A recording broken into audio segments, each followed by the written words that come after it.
मेरा छोटा सा मौजू है।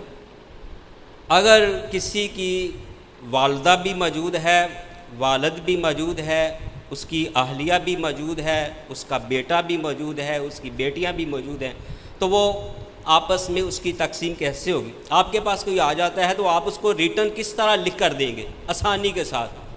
जो रियाजी ने हमें कुछ असूल बताए हैं। अगर बिल फ़र्ज़ उसके पास कुल तरका है 1,25,000, कुल तरका है उसके पास 1,25,000, ठीक है। और उसने तदफीन जो है ज़्यादा बेहतर है इसी में से की जाए, तो तदफीन जो है उस पर ख़र्च आ गया तकरीबन 9,000। और वो कुछ वसीयत, आपने जैसे मसाइल तो सुन लिए, वसीयत भी कर जाता है या उसके ऊपर कर्ज़ है तो सबसे पहले उसका कर्ज़ अदा किया जाए। कर्ज़ बिल फ़र्ज़ के ऊपर 10,000 है।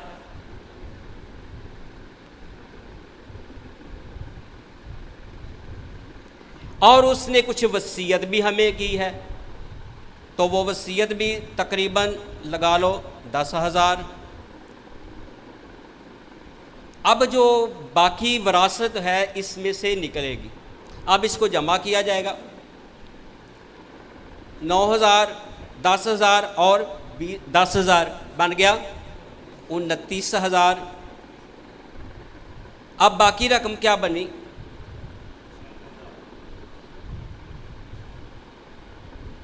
1,25,000 में से 29,000 निकाल दें तो बाकी बच जाएगा 96,000। और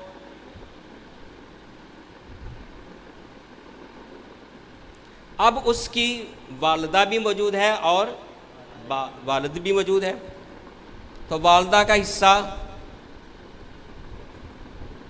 जो अल्लाह रब्बुल इज़्ज़त ने बताया है वो छठा हिस्सा है। अब छठा हिस्सा इसको 6 के ऊपर तकसीम करें तो 1696 बनता है, बाकी 3 सिफर ऊपर चली गई, यानी वालदा का हिस्सा छठा जो है वो 16,000 बनेगा। और बाप का हिस्सा भी उतना ही है जितना कि माँ का है, ये भी 1/6 है, यानी 16,000। और उसकी अहलिया भी मौजूद है, उसका जो कुरान ने बताया है 8वां हिस्सा। अगर इस जो हमारे पास कुल रकम तरका जो बची है 96,000, इसको 8 के ऊपर तकसीम किया जाए तो ये 12 बनता है। 12 8 96, 3 सिफर ऊपर लगा दें तो ये 12,000 बन गया। और ये जो हमने कुल रकम में से जो बाकी बची थी उसमें बाप का हिस्सा, माँ का हिस्सा, बीवी का हिस्सा, इसको जमा कर लें तो ये बनता है 44,000। और जो बाकी बचेगा ना वो होगा इसके बाकी वरुसा में, उसकी औलाद में से बाकी रकम। ये हमारे पास था 96,000, और 96,000 में से 44 निकाल दें तो बाकी हमारे पास माने जाएगा 52,000। 6 में से 4 निकाले 2, 9 में से 4 निकाले 5, हमारे पास बन गई बाकी रकम। अब इसमें जो रियाजी आगे बता दी वुरसा की, इसमें उसके वारिस में बेटे भी हैं और बेटियां भी हैं।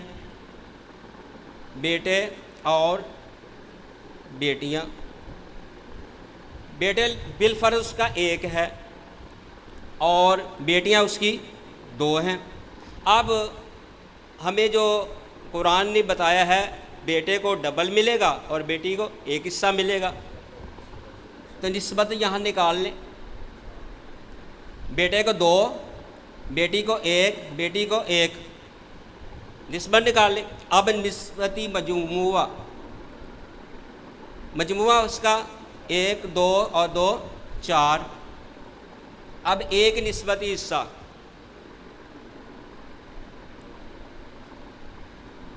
निस्बती जो हमारे पास बाकी रकम थी 52,000, 52 को 4 के ऊपर तकसीम करें तो 13 चौक 3 सिफर बच गई, तो यहाँ लगा दी, ये बन गया 13,000। अब अगर जितनी भी बेटियां हैं उसकी तो हर एक लिख ले, ये ना लिखे एक की, एक लिखेंगे तो आप परेशान हो जाएंगे। लिख हमारे पास है अगर आप हर एक बेटी का हिस्सा, क्योंकि यहाँ है ही 13 हमारे पास एक निस्बती हिस्सा, तो 13,000 एक बेटी को कितना मिलेगा, एक हिस्सा। 13 को एक के साथ ज़रब दे दे तो क्या ही बनेगा, 13 ही बनेगा। ठीक है। अब बेटे जितने भी हैं आप आसानी के साथ लिख दें हर एक बेटे का हिस्सा, ये ना लिखें एक बेटे का हिस्सा, एक का तो निकलेगा दूसरे का, तो हर एक बेटे